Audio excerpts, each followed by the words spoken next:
বলতেছিলাম আমাদের এই মানবাধিকার বাস্তবায়ন সংস্থা যারা বাংলাদেশের মানবাধিকার রক্ষায় মানুষের অধিকার রক্ষায় কাজ করে যাচ্ছে তার পাশাপাশি গাজীপুর মহানগর আপনাদের সাথে রয়েছে মানবাধিকার বাস্তবায়ন সংস্থা আমরা কাজ করে যাচ্ছি আপনারা সবাই দোয়া করবেন আমরা যেন আল্লাহ পাক বাঁচিয়ে রাখে যতদিন বেঁচে আছি আল্লাহ পাকের অশেষ রহমতের মেহেরবানিতে যেন আমরা মানবের কল্যাণে কাজ করে যেতে পারি সকলে যেন আমরা একসাথে কাঁধে কাঁধ মিলিয়ে মানবের কল্যাণে কাজ করে যেতে পারি এই আশাবাদ ব্যক্ত করে আমি আমার বক্তব্য শেষ করছি। আসসালামু আলাইকুম ওয়া রাহমাতুল্লাহ। ধন্যবাদ।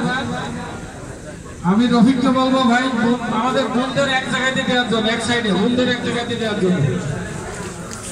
এখন আপনাদের সামনে একটা নাচের গাবেন আমাদের প্রিয় ভাই আমাদের আত্মসম্মান আপনাদের প্রতি আমার ভালোবাসা এবং শ্রদ্ধা।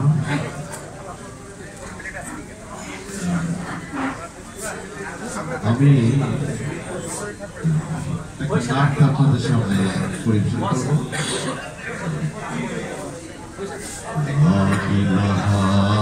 ইল্লাল্লাহু মুহাম্মাদুর রাসূল এই কলেমা পড়লে আমার পড়ানো গুরু